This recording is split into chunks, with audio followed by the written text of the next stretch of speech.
제 인생은 시장 좌판에서 말린 나물을 팔며 시작되었습니다. 맵고 짠 세월을 맨몸으로 버텨내며 저는 새벽별을 보고 가게 문을 열고 저녁달을 보며 문을 닫는 삶을 살았어요. 남편은 아들 석진이가 갓 돌을 지났을 무렵 허망하게 세상을 떠났습니다. 사람들은 청산과부라며 저를 동정했지만 저는 슬퍼할 겨를도 없었습니다. 품 안에서 꼼지락거리는 어린 것을 먹이고 입히려면 눈물보다 땀을 먼저 쏟아야 했거든요. 그렇게 악착같이 살아온 제 인생의 유일한 자부심이자 보상은 바로 아들, 배석진이었습니다. 시장에서 번 돈으로 아들을 공부시켰습니다. 남들은 아들 하나에 인생을 걸었다고 혀를 찼지만 저는 그 말이 싫지 않았어요. 석진이는 제 기대를 저버리지 않고 번듯하게 자라주었습니다. 좋은 대학을 나와 누구나 알만한 대기업에 취직했을 때 저는 세상을 다 얻은 기분이었죠. 정숙 씨, 아들 잘 키워서 이제 호강만 남았네. 주변 상인들의 부러움 섞인 인사에 어깨가 으쓱해지곤 했습니다. 네, 저는 정말 그렇게 믿었어요. 제 고생은 이제 끝났고 아들이 차려주는 밥상에 숟가락만 얹으면 되는 행복한 노년만이 남아있다고요. 그런 제 인생에 활용점정을 찍은 것은 바로 며느리 박민지였습니다. 아들이 어느 날 수줍은 얼굴로 제 앞에 데려온 아가씨였죠. 참하고 단아한 인상에 말 한마디 한마디가 어찌나 상냥하고 예쁘던지요. 저는 첫눈에 민지가 마음에 쏙 들었습니다. 요즘 젊은 애들 같지 않게 어른을 공경할 줄 알고 제 눈치를 살피는 모습이 기특하기까지 했어요. 어머니, 민지 씨예요. 제가 평생 함께하고 싶은 사람입니다. 석진이의 말에 저는 두말 없이 결혼을 허락했습니다. 아들이 좋다면 저도 좋은 것이고 무엇보다 제 눈에도 민지는 100점짜리 며느리감이었습니다. 결혼 후 민지는 제 기대를 한치도 벗어나지 않았어요. 주말이면 가게 일을 돕겠다며 팔을 걷어붙이고 퇴근길에는 제 무릎이 아프다던 말을 기억하고 약을 사오는 살가운 아이였습니다. 친딸이 있었어도 이보다 더 했을까 싶었죠. 그리고 마침내 제 평생의 소원이 이루어졌습니다. 민지가 아이를 가졌다는 소식을 전해왔을 때 저는 기쁨의 눈물을 펑펑 쏟았습니다. 만삭이 되어 배가 남산만해진 며느리의 모습을 보는 것만으로도 배가 불렀어요. 아들 내외는 작은 아파트에서 신혼생활을 하고 있었는데 제가 매일같이 음식을 싸들고 드나드는 것이 힘들어 보였나 봅니다. 어머니, 그냥 저희 집으로 들어오세요. 민지도 곧 아이 낳으려면 어머니 손길이 필요하고 저도 어머니 모시고 사는 게 마음 편해요. 아들의 제안에 처음에는 손사래를 쳤습니다. 시어머니를 모시고 사는 게 어디 쉬운 일이겠어요. 하지만 민지까지 나서서 제 손을 잡으며 부탁하는데 더는 거절할 수가 없었습니다. 어머니, 저 정말 괜찮아요. 어머니랑 같이 살면 더 든든하고 좋을 것 같아요. 그 말에 저는 평생 운영하던 반찬 가게를 정리하고 아들네 집으로 들어갔습니다. 제 인생 최고의 행복이 펼쳐질 것이라 굳게 믿으면서요. 합가 후 매일같이 집안에 울려 퍼지는 웃음소리는 제 삶의 고단함을 씻어주는 것 같았습니다. 곧 태어날 손주를 기다리며 아기 옷을 만들고 며느리를 위해 영양 가득한 음식을 준비하는 하루하루가 꿈만 같았죠. 이것이 바로 내가 평생을 바쳐 이뤄낸 완벽한 세상이라고 저는 감히 자부했습니다. 하지만 완벽하다고 믿었던 제 세상에 균열이 가기 시작한 것은 아주 사소한 것에서부터였습니다. 처음에는 그저 아들이 회사 일이 바빠서려니 하고 대수롭지 않게 넘겼어요. 오늘 중요한 회식이 잡혔어요. 프로젝트 마감이 코앞이라 야근해야 해요. 석진이의 퇴근 시간은 점점 늦어졌고 자정을 넘기기 일쑤였습니다. 처음 몇 번은 안쓰러운 마음에 밤참을 준비해두고 기다렸지만 횟수가 잦아지자 저도 모르게 마음 한구석에 의심의 씨앗이 싹트기 시작했습니다. 결정적인 사건은 어느 날 밤에 일어났습니다. 그날도 석진이는 자정이 다 되어서야 술에 취해 비틀거리며 들어왔어요. 소파에 쓰러지듯 누운 아들을 위해 꿀물이라도 타주려고 부엌으로 향하는데 거실에 놓인 아들의 외투 주머니에서 휴대폰 진동이 울렸습니다.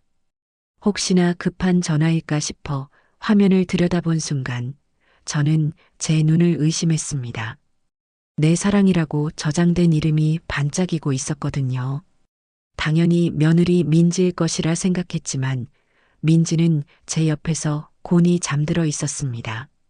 심장이 쿵 하고 내려앉는 기분이었어요. 온몸의 피가 차갑게 식는 것 같았죠. 떨리는 손으로 전화를 받으려던 찰나 석진이가 벌떡 일어나 제 손에서 휴대폰을 낚아채듯 뺏어 들었습니다. 그리고는 황급히 베란다로 나가 소곤소곤 통화를 이어갔어요. 지금 집이야. 어머니가 계셔서. 아니야, 별일 없어. 내가 나중에 다시 전화할게. 그의 목소리는 당황한 기색이 역력했습니다. 그날 이후 집안의 공기는 눈에 띄게 달라졌습니다. 제 의심의 눈초리를 느낀 것인지 석진이는 제게 날을 세우기 시작했어요. 어머니, 왜 제 전화를 마음대로 받으려고 하세요? 사생활이라는 거 모르세요? 오히려 큰 소리를 치는 아들의 모습에 저는 기가 막혀 아무 말도 할 수 없었습니다. 더 걱정스러운 것은 민지의 변화였어요. 안 그래도 만삭이라 힘든 아이의 얼굴에서 웃음기가 완전히 사라졌습니다.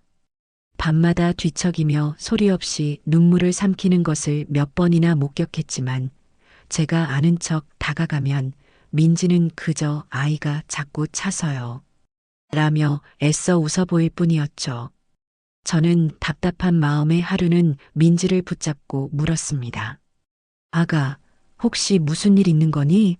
석진이 때문에 힘든 거면 나한테라도 털어놓으렴.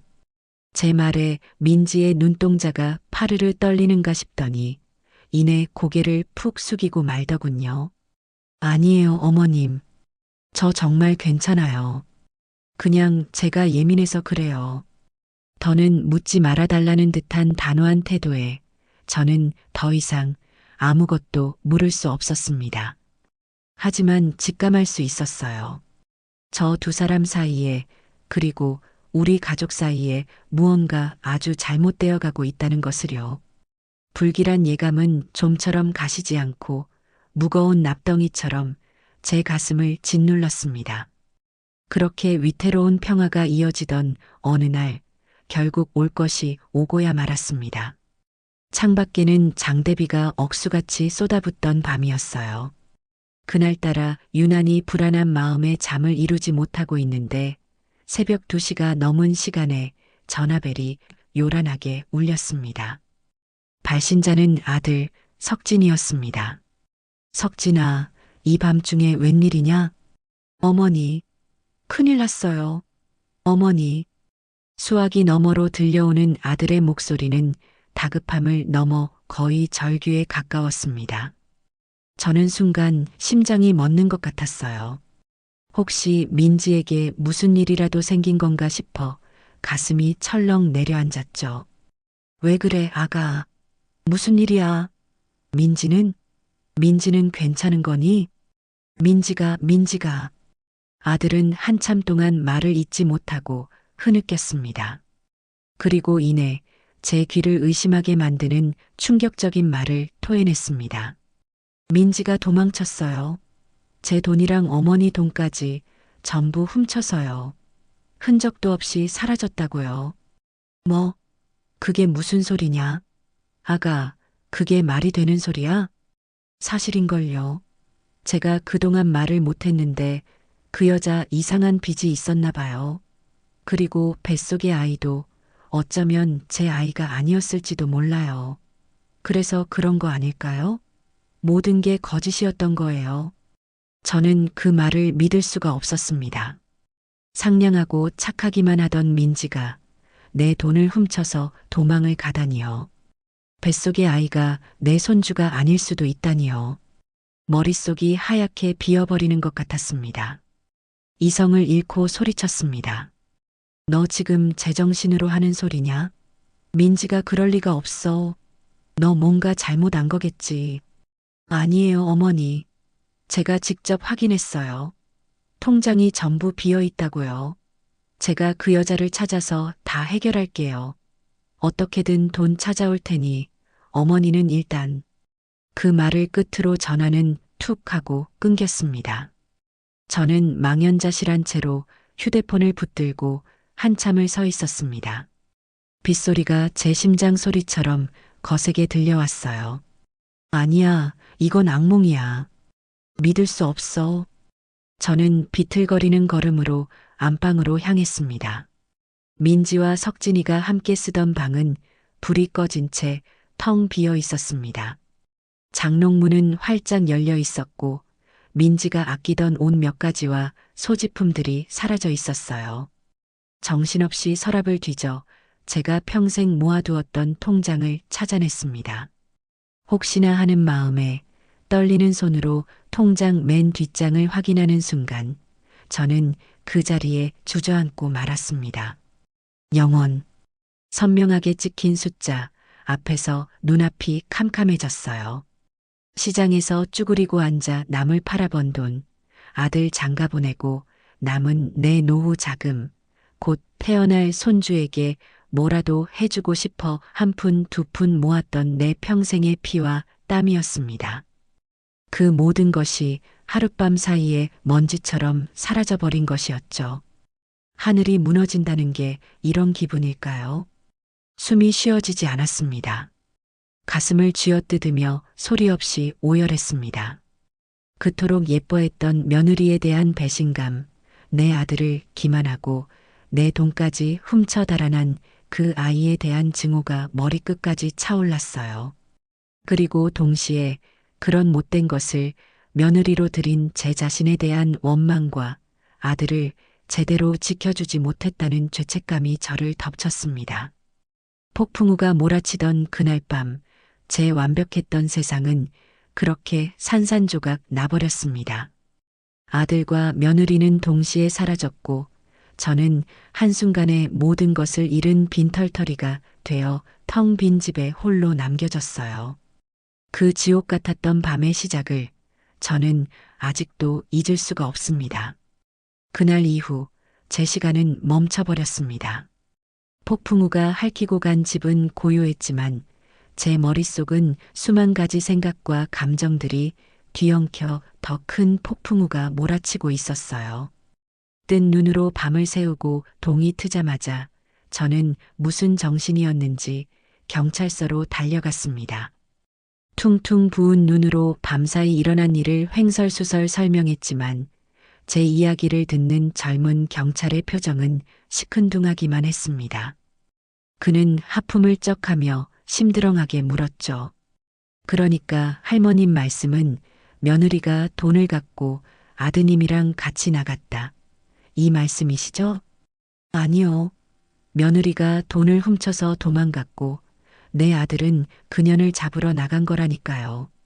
제가 목소리를 높이자 그는 귀찮다는 듯이 서류에 몇 자 끄적이며 말했습니다. 성인 남녀 두 사람이 같이 사라진 걸로 보이는데 이게 사건이 되긴 좀 어렵습니다. 부부싸움하고 며칠 바람 쐬러 갔을 수도 있고요. 일단 가출 신고는 해드릴 테니 며칠 더 기다려보시죠. 저는 가슴을 치며 애원했습니다. 내 전 재산이 없어졌어요. 이건 명백한 도둑질이고 사기예요. 하지만 경찰은 그저 저를 안쓰럽다는 눈으로 쳐다볼 뿐 제 말을 진지하게 들어주지 않았습니다. 결국 저는 아무런 소득도 없이 경찰서 문을 나서야 했어요. 세상은 내 편이 아니라는 사실을 뼈저리게 실감하는 순간이었습니다. 경찰서에서 나와 향한 곳은 은행이었습니다. 혹시나 아주 만에 하나라도 뭔가 잘못된 것일지도 모른다는 신락 같은 희망을 붙잡고 싶었거든요. 하지만 은행 창구 직원은 제 통장을 이리저리 살펴보더니 안타깝다는 표정으로 말했습니다. 어머님, 이체 내역을 보니 모두 정상적으로 처리되었는데요. 공인인증서를 통해 인터넷 뱅킹으로 이체된 거라 저희가 어떻게 해드릴 수 있는 게 없습니다. 그 말에 마지막 희망마저 산산조각 났습니다. 공인인증서. 그건 분명 아들 내외가 관리하던 것이었어요. 그 순간 제 머릿속에서는 민지가 컴퓨터 앞에 앉아 제 통장에 돈을 빼내가는 모습이 선명하게 그려졌습니다. 그 아이의 상냥했던 미소 뒤에 그런 악랄한 계획이 숨어 있었다니 소름이 끼칠 정도로 무서웠어요. 집으로 돌아오는 발걸음은 천근만근 무거웠습니다. 텅 빈 집에 들어서는 순간 현관문 앞에 붙어 있는 낯선 종이 한 장이 눈에 들어왔어요. 최고장. 처음 보는 단어였지만 붉은색 글씨가 주는 불길한 느낌만은 선명했습니다. 종이를 떼어 내용을 읽어본 저는 다시 한번 그 자리에 얼어붙고 말았습니다. 아들 배석진의 이름으로 빌린 대출금이 연체되었으니 보증인인 제가 당장 갚으라는 독촉장이었어요. 보증인 김정숙. 제 이름 세 글자가 선명하게 박혀 있었습니다. 저는 아들의 보증을 서준 기억이 전혀 없었어요. 하지만 그 종이에는 제 도장까지 찍혀 있었습니다. 그제야 기억이 났습니다. 몇 달 전 석진이가 무슨 서류를 내밀며 어머니, 회사에 제출할 서류인데 어머니 도장이 좀 필요해요. 라고 말했던 일이요. 저는 아들이 하는 일이니 의심한 점 없이 도장을 내주었죠. 그것이 제 이름으로 빚을 만드는데 사용될 줄은 꿈에도 몰랐던 겁니다. 며칠 뒤부터 본격적인 지옥이 시작되었습니다. 아침 저녁으로 빚을 갚으라며 험악한 목소리의 남자들이 전화를 걸어왔고 급기야 집까지 찾아와 문을 두드리며 행패를 부리기 시작했습니다. 김정숙 씨, 아들 빚 대신 갚으쇼. 좋은 말 할 때 문 열어. 저는 무서워서 숨도 제대로 쉬지 못하고 방 안에 숨어 벌벌 떨기만 했습니다. 이웃들은 수군거리기 시작했고 저를 바라보는 시선에는 동정과 경멸이 뒤섞여 있었어요. 결국 저는 집주인에게서 방을 빼달라는 통보를 받았습니다. 아들 내외와 행복하게 살던 제 인생의 결실이라고 믿었던 그 집에서 저는 쫓겨나듯 나와야만 했죠. 남은 짐이라고는 옷가지 몇 개가 전부였습니다.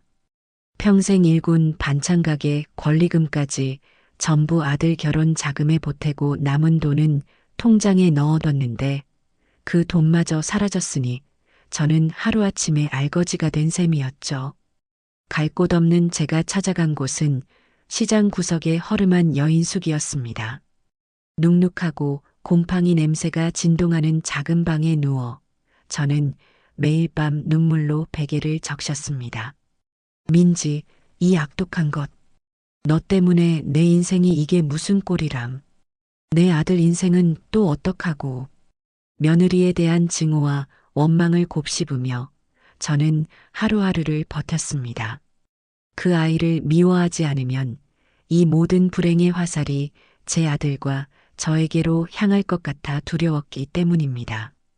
여인 숙비도 감당할 수 없게 되자 저는 결국 보증금 100만 원에 월세 10만 원짜리 지하 단칸방을 구했습니다. 햇볕 한 줌 들지 않는 여름에는 눅눅하고 겨울에는 외풍이 살을 애는 곳이었죠. 살기 위해 다시 일을 시작해야 했습니다. 60이 넘은 나이에 저를 받아주는 곳은 없었어요. 수십 군데를 돌아다닌 끝에 겨우 동네 작은 식당의 주방 보조 자리를 구할 수 있었습니다. 하루 종일 허리 한번 펴지 못하고 산더미 같은 설거지를 하고 뜨거운 불 앞에서 음식물 쓰레기를 치우는 고된 일이었습니다. 손목은 시큰거리고 허리는 끊어질 듯 아팠지만 저는 이를 악물고 버텼습니다.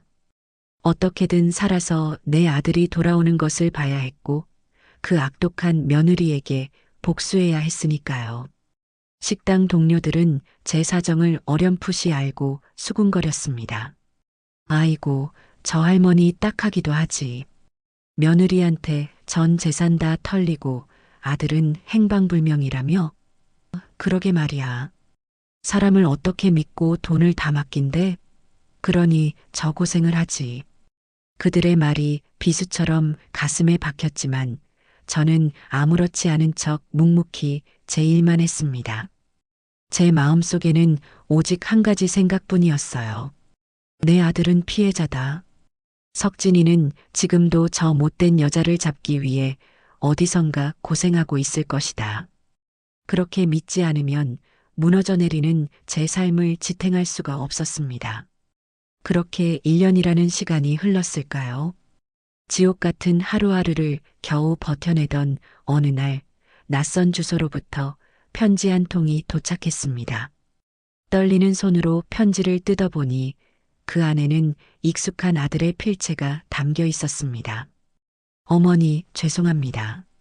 불효자식은 그저 옵니다. 민지를 찾아서 어떻게든 돈을 받아내려고 지난 1년간 전국을 헤맸지만 결국 찾지 못했습니다. 그 여자는 작정하고 제 인생을 망가뜨리려고 했던 것 같습니다. 이 모든 것이 제 탓인 것만 같아 너무나 억울하고 분해서 어머니를 뵐 면목이 없습니다. 조금만 더 기다려주세요. 제가 어떻게든 이 문제를 해결하고 어머니 앞에 떳떳하게 나타나겠습니다. 부디 몸 건강히 지내고 계세요. 저는 그 편지를 부둥켜 안고 한참을 울었습니다. 거봐, 내 아들은 잘못이 없어. 내 아들도 피해자였어. 아들의 편지는 제 믿음에 확신을 더해 주었고 며느리 박민지에 대한 증오를 더욱 활활 불태우는 땔감이 되었습니다. 저는 그 편지를 성경책처럼 품에 넣고 다니며 고된 식당 일을 버텨낼 힘을 얻곤 했습니다. 언젠가 아들이 모든 것을 해결하고 돌아올 그날만을 손꼽아 기다리면서요. 시간은 무심하게 흘러 3년이라는 세월이 지났습니다. 제 삶은 조금도 나아지지 않았어요. 여전히 어둡고 축축한 지하방에서 살았고 식당 주방의 기름때는 제 손에 주름처럼 깊게 배어 있었습니다. 아들에게서는 그 후로 단 한 번의 연락도 없었죠. 이제는 희망보다 절망에 더 익숙해져 버린 그저 숨만 쉬며 살아가는 삶이었습니다. 그러던 어느 가을날 저녁이었어요. 고된 일을 마치고 파김치가 되어 집으로 돌아왔는데 우편함에 낯선 편지 한 통이 꽂혀 있었습니다. 발신인 주소도 이름도 없는 깨끗한 흰 봉투였죠.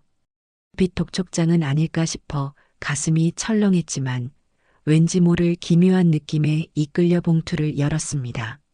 안에는 삐뚤빼뚤한 글씨로 단 한 문장이 적혀 있었습니다. 아드님을 믿지 마세요. 순간 머리를 한 대 세게 얻어맞은 듯한 충격에 휩싸였습니다. 이게 대체 무슨 소리일까요? 누군가의 악랄한 장난일까요? 아니면 나를 비웃는 사람의 조롱일까요? 저는 화가 치밀어 올라 그 종이를 구겨 쓰레기통에 던져버렸습니다. 별 미친놈 다 보겠네. 감히 누굴 의심하라는 거야. 그렇게 소리쳤지만 한번 마음에 들어온 의심의 씨앗은 쉽게 사라지지 않았습니다. 그날 밤 저는 잠을 이루지 못하고 밤새 뒤척였습니다. 구겨버린 종이 속의 문장이 머릿속을 떠나지 않고 계속해서 맴돌았어요. 아들을 믿지 말라니. 내 인생의 전부인 아들을. 말도 안 되는 소리라고 몇 번이나 되뇌었지만 마음 한구석에서 스멀스멀 피어오르는 불안감은 어쩔 수가 없었어요. 지난 3년간 단 한 번의 전화도 없이 편지 한 통만 보내온 아들의 행적이 처음으로 의아하게 느껴지기 시작한 것입니다. 그날 밤 제 단단했던 믿음의 벽에 아주 작고 희미한 균열이 생겨나고 있었습니다. 그 이상한 편지를 받은 뒤로도 제 일상은 변함이 없었습니다. 여전히 식당에서 허리가 휘도록 일하고 축축한 지하방으로 돌아와 고단한 몸을 눕히는 생활의 연속이었죠. 하지만 제 마음속에는 작은 변화가 일고 있었습니다. 예전처럼 아들을 맹목적으로 믿고 며느리를 증오하는 마음 한편에 혹시나 가는 아주 작은 의심이 자리 잡기 시작한 것입니다. 물론 저는 그럴 리 없다고, 내 아들은 절대 그럴 아이가 아니라고 스스로를 다그치며 그 의심을 애써 억눌렀습니다. 사건이 터진 것은 그로부터 한 달쯤 지났을까요? 여느 때처럼 비가 추적추적 내리는 스산한 저녁이었습니다. 식당에서 얻어온 찬밥에 물을 말아 허기를 채우고 있는데 낡은 현관문을 누군가 조심스럽게 두드렸습니다. 누구세요? 경계심 가득한 목소리로 묻자 문 밖에서는 아무런 대답이 없었습니다. 또 빚쟁이들이 찾아왔나 싶어 심장이 철렁 내려앉았죠. 저는 인기척을 죽이고 숨을 죽였습니다. 하지만 문 밖의 사람은 돌아가지 않고 한참 뒤에 다시 한번 문을 두드렸습니다. 그 소리는 왠지 모르게 끈질기면서도 조심스러웠어요. 누구냐고 물었습니다. 대답 안 하면 경찰에 신고할 겁니다. 제가 악에 받쳐 소리치자 문 밖에서 마침내 작은 목소리가 들려왔습니다. 아주 희미했지만 제게는 너무나도 익숙한 목소리였습니다. 어머님, 저예요. 순간 제 심장이 멎는 것 같았습니다. 지난 3년간 꿈속에서조차 저주했던 목소리. 제 인생을 나락으로 떨어뜨린 원흉. 바로 며느리 박민지의 목소리였습니다. 저는 온몸에 피가 역류하는 듯한 분노를 느끼며 벌떡 일어나 문을 벌컥 열었습니다. 문 앞에는 3년 전보다 훨씬 수척해지고 초췌해진 모습의 민지가 서 있었습니다. 값싼 티셔츠에 낡은 청바지. 그 행색은 지난 3년의 세월이 얼마나 고달팠는지를 짐작하게 했지만 제 눈에는 그저 가증스러운 위선으로 보일 뿐이었어요. 그리고 민지의 옆에는 그녀의 다리를 꼭 붙잡고 겁먹은 눈으로 저를 올려다보는 작은 여자아이가 있었습니다. 3살쯤 되었을까요? 아이는 제 험악한 표정에 놀랐는지 금방이라도 울음을 터뜨릴 것 같은 얼굴이었습니다. 하지만 제 눈에는 그 아이의 모습조차 들어오지 않았습니다. 오직 제 인생을 망가뜨린 원수, 박민지만이 보일 뿐이었죠. 너가 어떻게 여길 찾아와? 이 뻔뻔한 것, 너가 어떻게 내 앞에 나타날 수가 있어? 저는 이성을 잃고 민지의 머리채라도 잡을 것처럼 달려들었습니다. 제 안에서 3년간 억눌러왔던 분노와 원망, 배신감이 한꺼번에 폭발했습니다. 내 돈, 내 평생 모은 돈 다 어디다 빼돌렸어. 그리고 내 아들, 착하고 순진한 내 아들 인생은 왜 망쳐놨어. 당장 내 돈 내놓고 내 아들 데려와. 제 고함 소리에 아이는 결국 와항하고 울음을 터뜨렸습니다. 아이의 울음소리가 귓전을 때렸지만 제 분노는 멈추지 않았습니다. 오히려 기름을 부은 듯 더욱 거세게 타올랐죠. 너 같은 건 사람도 아니야. 만삭의 몸으로 시어머니 돈을 훔쳐 달아나? 뱃속에 애까지 팔아서 남자랑 놀아나려고 했니? 뻔뻔하게 어떻게 아이까지 데리고 내 앞에 나타나. 저는 입에 담지 못할 모진 말들을 쏟아냈습니다. 제가 할 수 있는 가장 잔인하고 고통스러운 말들로 그 아이의 가슴에 비수를 꽂고 싶었어요.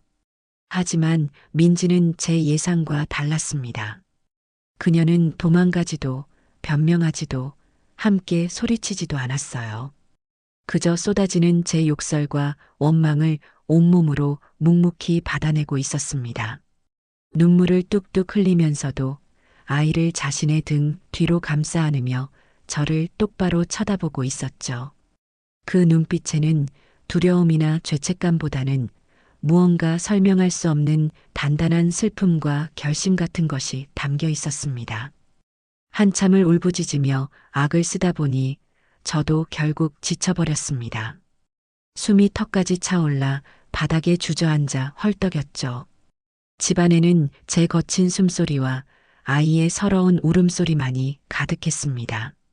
그때 민지가 조용히 아이를 다독이며 제 앞에 무릎을 꿇었습니다. 그리고는 떨리는 목소리로 하지만 분명한 어조로 입을 열었습니다. 어머님, 저를 혼내셔도 좋고 욕하셔도 좋습니다. 어머님께 제가 지은 죄 평생을 가도 다 갚지 못할 거라는 거 잘 알고 있어요. 3년 동안 어머님께서 얼마나 고통 속에 사셨을지 감히 상상조차 할 수 없습니다. 정말 죄송합니다.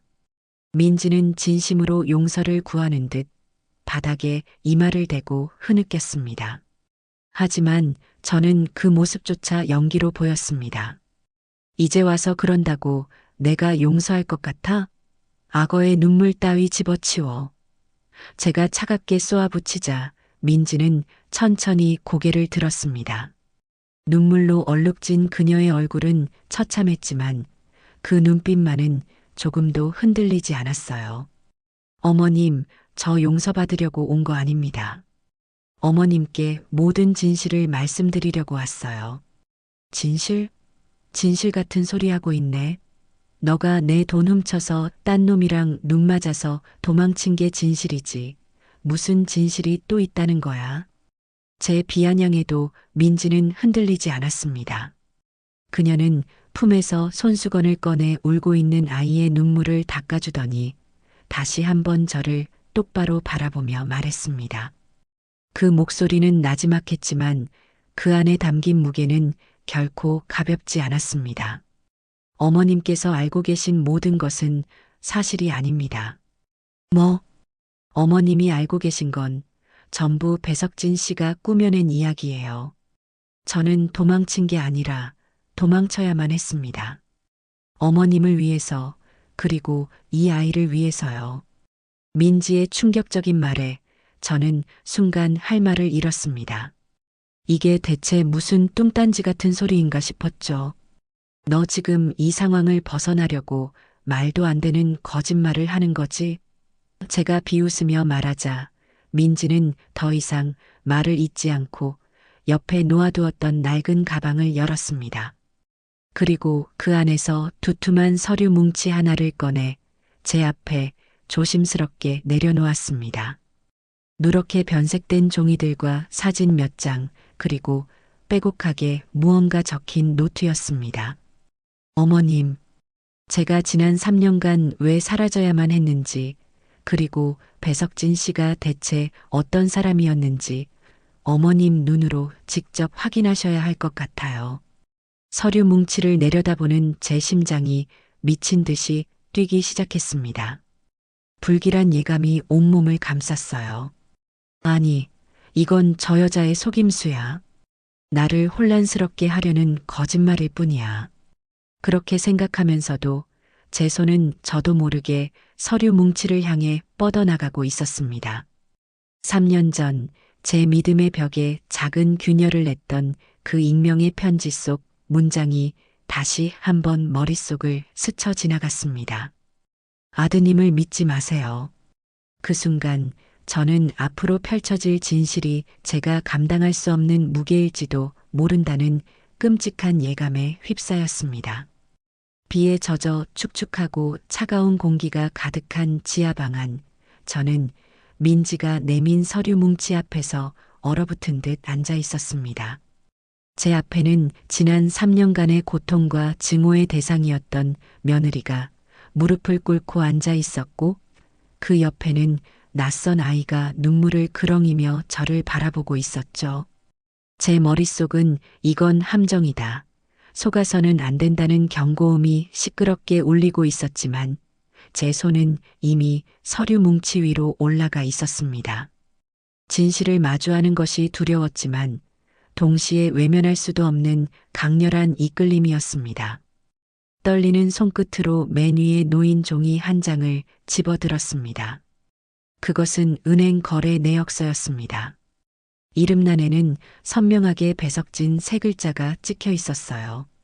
내 아들의 통장 내역이었습니다. 날짜는 우리가 함께 살던 바로 그 시기였습니다. 저는 눈을 가늘게 뜨고 입출금 내역을 훑어 내려갔습니다. 수백만 원, 때로는 1,000만 원이 넘는 거액의 돈이 낯선 이름으로 빠져나가고 있었습니다. 석진이가 야근을 한다고 회식이 있다고 했던 바로 그날들이었습니다. 제 심장이 바닥으로 곤두박질 치는 소리가 들리는 듯 했습니다. 이게 다 뭐냐? 제 목소리가 저도 모르게 갈라져 나왔습니다. 민지는 아무 말 없이 다음 서류를 제 앞으로 밀었습니다. 여러 장의 사진이었습니다. 첫 번째 사진 속에는 제 아들 석진이가 낯선 여자와 팔짱을 낀 채 환하게 웃고 있었습니다. 배경은 고급 레스토랑이었고 테이블 위에는 값비싼 와인과 음식이 놓여 있었죠. 다음 사진은 더 충격적이었습니다. 두 사람이 고급 호텔 로비로 보이는 곳에서 다정하게 껴안고 있는 모습이었습니다. 사진 속 여자의 얼굴은 처음 보는 사람이었지만 그 행복해 보이는 표정만큼은 선명했습니다. 사진의 날짜는 민지의 배가 한창 불러오던 시기였습니다. 제 손이 부들부들 떨리기 시작했습니다. 머릿속이 뒤죽박죽 엉망이 되어 아무런 생각도 할 수 없었어요. 거짓말, 이건 다 조작된 거야. 너가 나를 속이려고 만든 거지? 현실을 부정하는 제 말에 민지는 조용히 고개를 저었습니다. 그리고는 마침내 입을 열어 지난 3년간 그녀가 겪어야 했던 끔찍한 진실을 털어놓기 시작했습니다. 어머님 배석진 씨는 오래전부터 노름에 빠져 있었어요. 처음에는 저도 몰랐습니다. 회사 일이 힘들어서 스트레스를 푸는 정도라고만 생각했어요. 민지의 목소리는 차분했지만 그 안에는 깊은 슬픔이 배어 있었습니다. 그녀의 이야기에 따르면 아들 석진은 회사에서 받은 대출은 물론 지인들에게까지 손을 벌려 거액의 노름빚을 지고 있었다고 합니다. 제가 알던 성실하고 착한 아들의 모습은 그저 껍데기에 불과했던 것입니다. 내 연녀의 존재를 알게 된 것은 임신 7개월 차에 접어들었을 때였습니다. 우연히 보게 된 석진의 휴대폰 속에서 다정한 메시지와 사진들을 발견하고 민지는 세상이 무너지는 것 같은 충격을 받았다고 했습니다. 그 사람에게 따져 물었어요. 제발 그만두고 가정으로 돌아오라고, 곧 태어날 아이를 생각해서라도 정신 차려달라고 무릎 꿇고 빌었습니다. 하지만 석진의 반응은 냉담했다고 합니다. 오히려 뭐가 문제냐는 듯 큰 소리를 쳤고 그날 이후 폭언과 무시가 시작되었다고 했어요. 민지가 제게 아무 말도 하지 못했던 이유는 석진이가 어머니께 알리는 날엔 당신과 뱃속의 아이까지 가만두지 않겠다고 협박했기 때문이었습니다. 아들이 그런 악마 같은 말을 했다는 사실을 저는 도저히 믿을 수가 없었습니다. 그리고 마침내 모든 것이 끝장나던 그날 밤의 이야기가 시작되었습니다. 그날 밤 그 사람은 빚쟁이들에게 마지막 독촉을 받고 완전히 이성을 잃은 상태였어요. 저에게 오더니 다짜고짜 어머니 통장이랑 당신 적금 전부 나한테 넘겨. 이게 우리가 살 수 있는 마지막 방법이야라고 말하더군요. 민지는 당연히 거절했다고 합니다. 그러자 석진의 눈빛이 돌변하며 그녀의 배를 밀치기까지 했다고 해요. 민지는 너무 무서워서 뒷걸음질 쳤지만 석진은 그녀의 뺨을 때리며 이렇게 말했다고 합니다. 제 심장을 후벼 파는 악마의 속삭임이었습니다. 좋아. 그렇다면 당신이 다 뒤집어 쓰는 수밖에. 당신이 내 연남이랑 짜고 돈 훔쳐서 도망친 걸로 만들 거야. 어머니는 나를 믿지 당신을 믿을까? 내가 전화 한 통만 하면 당신은 순식간에 파렴치한 며느리가 되는 거라고. 뱃속에 그게 정말 내 애인지도 모르겠는데 무슨 상관이야. 조용히 사라져. 내 눈앞에서 사라지면 유혈 사태는 막아줄게. 만약 경찰에 신고하거나 헛소리하고 다니면 내가 전국 끝까지 쫓아가서 당신이랑 그 뱃속에 애 편하게 살지 못하게 만들어줄 테니까. 민지의 이야기가 끝나자 방 안에는 무거운 침묵만이 흘렀습니다. 저는 숨을 쉴 수가 없었어요. 제 아들이, 제가 금지옥엽 키운 내 아들이 만삭의 아내에게 그런 끔찍한 협박을 했다는 사실을 제 머리가 받아들이기를 거부하고 있었습니다. 하지만 제 눈앞에 놓인 증거들, 노름빈 내역서, 내연녀와의 사진, 그리고 아들의 이름으로 된 사채 계약서까지 모든 것이 민지의 말이 사실임을 증명하고 있었습니다. 민지는 그날 밤 아이를 지키기 위해 가진 돈 몇 푼만 챙겨서 도망치듯 집을 나왔다고 했습니다. 그리고 지난 3년 동안 아무도 모르는 곳에서 홀로 아이를 낳고 온갖 굳은 일을 해가며 돈을 벌었다고 해요. 그 돈으로 흥신소를 고용해 배석진의 행적을 쫓고 이 모든 증거를 하나하나 모아왔던 것입니다. 어머니 처음에는 그냥 이 아이랑 조용히 살려고 했어요. 그런데 그 사람이 어머니 이름으로까지 사채를 썼다는 걸 알게 된 순간 더 이상 숨어만 있으면 안 되겠다고 생각했습니다. 어머니까지 위험하게 만들 수는 없었어요. 그제야 모든 조각들이 맞춰졌습니다. 사라진 내 돈, 내 이름으로 된 빚, 아들의 거짓말, 그리고 3년 만에 나타난 며느리. 제가 3년 동안 쌓아 올렸던 증오와 원망의 성이 한순간에 와르르 무너져 내렸습니다.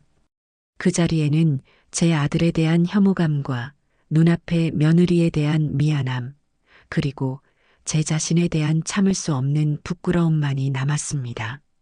제가 미워해야 했던 것은 며느리가 아니라 제 배 아파 낳은 제 아들이었습니다. 제가 지켜주지 못했던 것은 아들이 아니라 이 선량하고 가여운 며느리와 뱃속의 아이였습니다. 아가, 내가 미안하다. 마침내 제 입에서 터져나온 것은 울음 섞인 사죄였습니다. 저는 민지 앞에 엎드려 통곡했습니다. 내가 죽일년이야. 내 아들을 그따위로 키운 내가 죄인이야.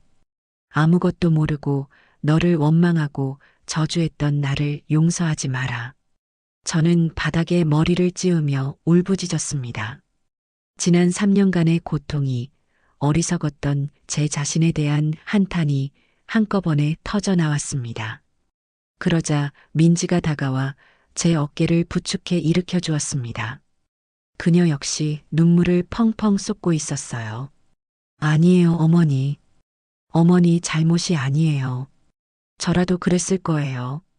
자기 자식을 믿는 게 부모 마음이잖아요. 그녀는 저를 원망하지 않았습니다. 오히려 저를 위로하고 있었죠. 저는 그 따뜻한 말에 더욱 서럽게 울 수밖에 없었습니다. 한참을 울어 정신을 차렸을 때 제 옆에서 훌쩍이고 있던 작은 아이가 눈에 들어왔습니다.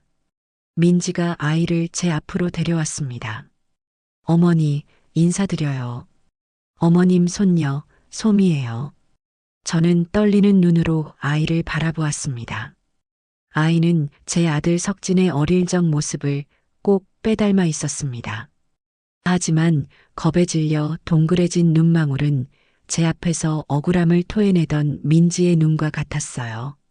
아이는 제 핏줄이자 며느리가 온갖 고통을 감내하며 지켜낸 생명이었습니다. 소미야 할머니야. 제가 떨리는 손을 뻗자 아이는 잠시 망설이더니 제 손가락을 작은 손으로 꼭 잡았습니다. 그 따뜻하고 부드러운 감촉이 제 심장으로 전해지는 순간 저는 다시 한번 눈물을 터뜨렸습니다. 이것은 슬픔의 눈물이 아니었어요.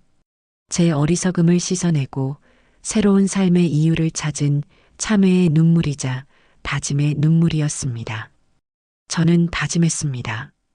이 아이와 제게 딸보다 더한 존재가 되어버린 며느리를 위해서라도 나는 더 이상 무너지지 않겠다고. 내 아들이 저지른 죄악을 이 어미의 손으로 반드시 바로잡겠다고. 그렇게 제 길고 길었던 3년의 겨울은 끝나고 시리고도 아픈 새로운 봄을 맞이하고 있었어요. 그날 이후 제 지하방의 공기는 완전히 달라졌습니다. 눅눅한 슬픔과 고독 대신 뜨거운 분노와 차가운 결의가 그 공간을 채웠어요. 민지와 저는 밤이 깊도록 마주 앉아 앞으로의 일을 의논했습니다. 제 옆에서 곤히 잠든 소미의 숨소리를 들으며 저는 더 이상 눈물만 흘리는 나약한 늙은이가 아니었습니다. 제 딸과 손녀를 지키기 위해서라면 악마라도 될 수 있는 강인한 할머니로 다시 태어난 것이었죠. 민지야, 그놈한테 남은 미련 같은 건 이제 한 톨도 없다. 내 손으로 낳았지만 이제 그놈은 내 아들이 아니야. 사람의 탈을 쓴 짐승이지. 그 짐승을 단죄하는 게 어미로서 내가 할 수 있는 마지막 도리인 것 같다. 제 말에 민지는 조용히 고개를 끄덕였습니다. 그녀의 눈에도 더 이상 슬픔은 없었어요. 오직 저와 같은 종류의 단단하고 서늘한 분노만이 이글거리고 있었습니다. 우리는 그날 밤 하나의 목표를 위해 의기투합한 동지가 되었습니다. 단순히 배석진을 경찰에 넘겨 죗값을 치르게 하는 것만으로는 부족했어요. 그건 너무 쉬운 벌이었습니다. 그놈과 그 옆에 붙어 단물을 빨아먹은 내연녀가 우리에게 주었던 고통, 그 절망과 비참함을 똑같이 아니 몇 배로 되돌려 주어야 했습니다. 그들의 인생을 뿌리부터 송두리째 뽑아버리기로 우리는 조용히 맹세했습니다. 우선 가장 시급한 것은 우리의 보금자리였습니다. 갓 3살 된 어린아이를 이 어둡고 축축한 지하방에서 키울 수는 없었어요. 저는 다음 날 바로 평생 간직해왔던 제 결혼 반지와 남편이 남긴 유품 시계를 처분했습니다. 짠순이라는 소리를 들어가며 한 번도 손에서 빼지 않았던 반지였지만 조금도 아깝지 않았습니다.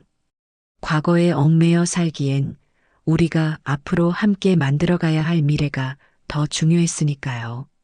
그 돈에 민지가 3년간 식당 일을 하며 억척같이 모은 돈을 합치자 다행히 햇볕이 잘 드는 작은 지상 원룸을 얻을 수 있는 보증금이 마련되었습니다.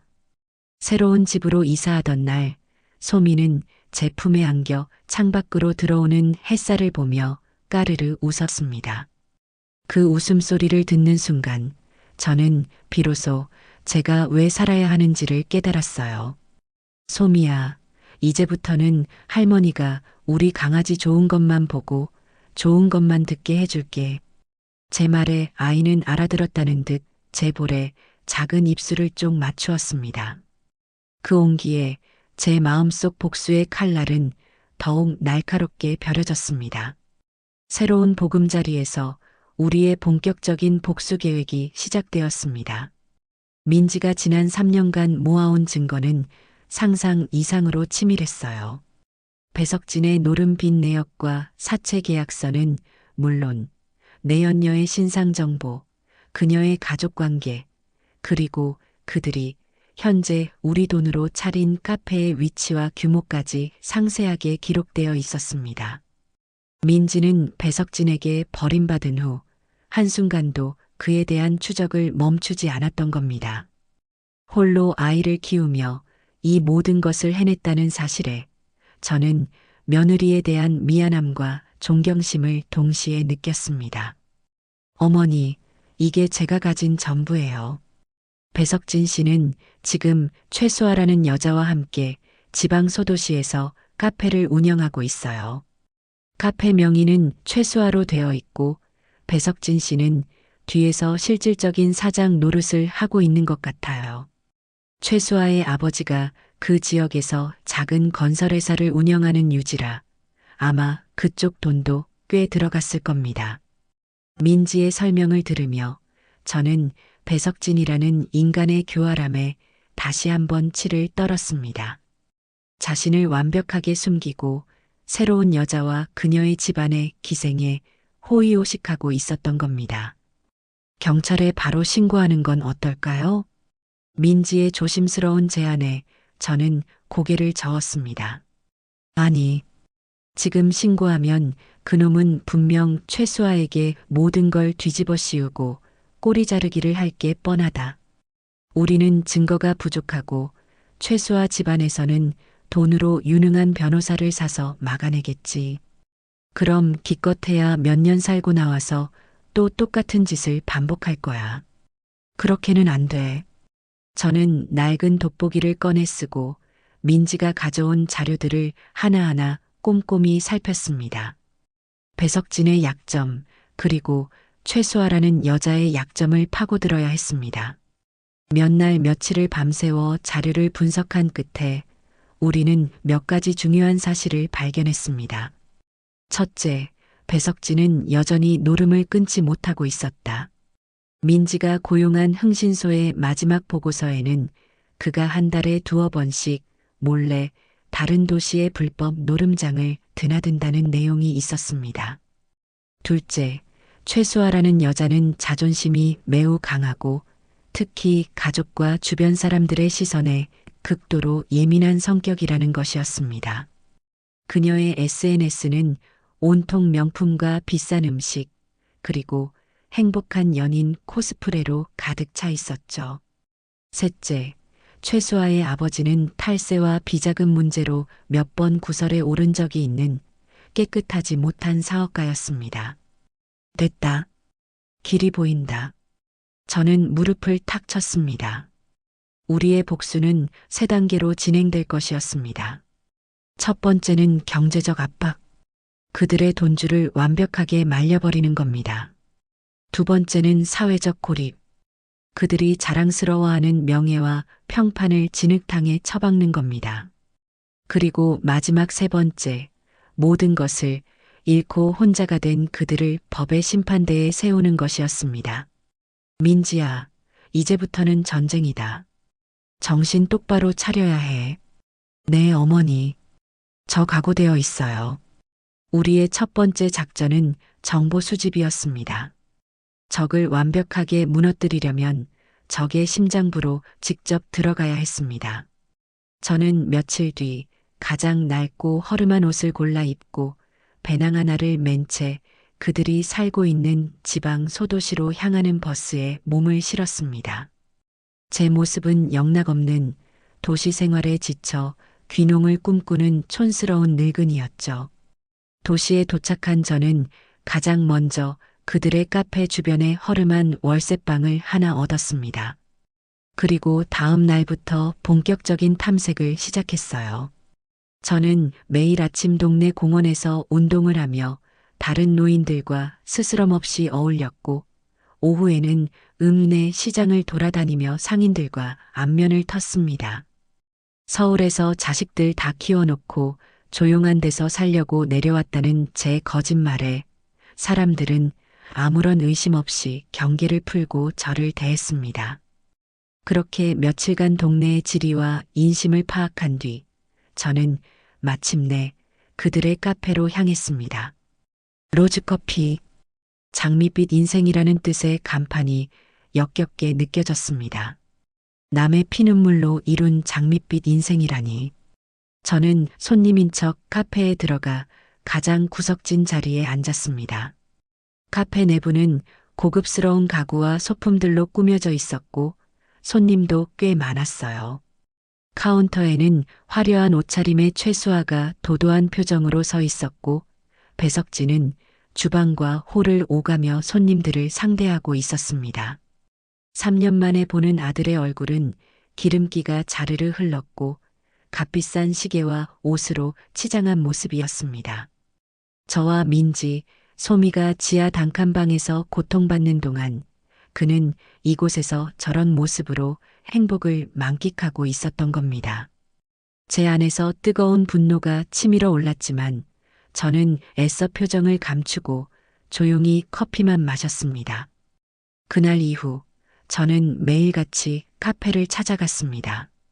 때로는 다른 할머니들과 함께, 때로는 혼자서. 저는 그곳에서 손님들의 대화를 귀담아 들었고 그들의 행동 하나하나를 유심히 관찰했습니다. 그리고 며칠 만에 몇 가지 중요한 사실을 추가로 알아낼 수 있었죠.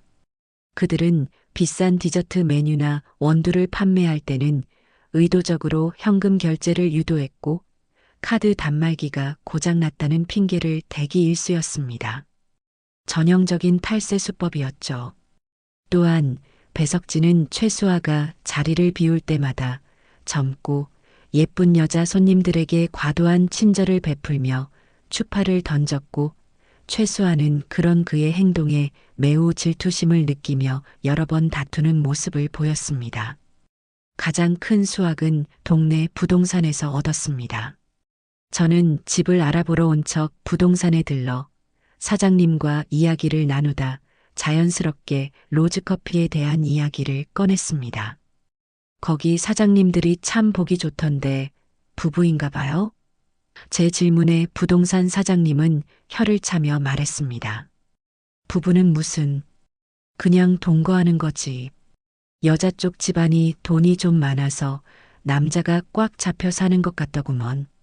근데 그 남자 뭔가 좀 깨름칙해. 외지 사람인데 가끔 밤에 이상한 차들이 와서 그 남자를 데려가더라고. 노름 빚이라도 있는 건지 원. 그 말에 저는 모든 것을 확신했습니다. 우리의 계획이 성공할 수 있다는 것을요.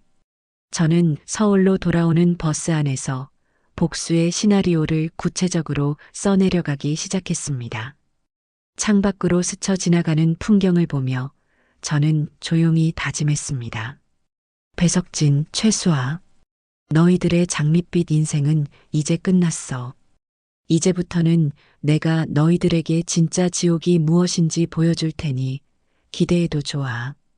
제 손에는 그들의 숨통을 끊을 날카로운 칼이 이미 들려 있었습니다. 서울로 돌아온 저는 민지에게 그동안 수집한 정보들을 모두 쏟아냈습니다. 제 이야기를 듣는 민지의 눈빛은 결연하게 빛나고 있었어요. 우리는 더 이상 지체할 시간이 없었습니다. 끓어오르는 분노를 차가운 이성으로 다스리며 우리는 계획의 첫 단계를 실행에 옮기기로 했습니다. 그들의 가장 큰 자랑이자 돈줄인 로즈커피를 무너뜨리는 것이었죠.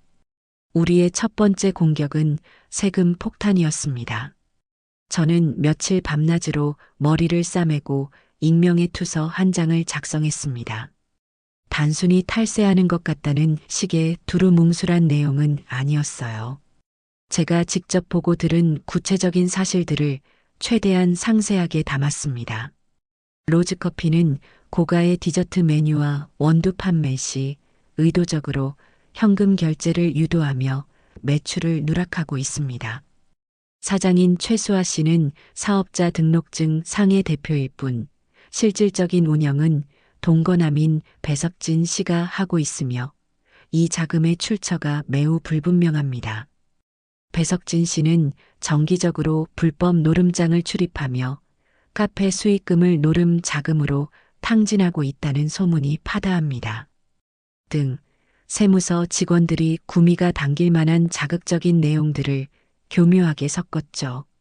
그리고 결정적으로 민지가 가지고 있던 배석진의 과거 은행 거래 내역 사본을 첨부했습니다.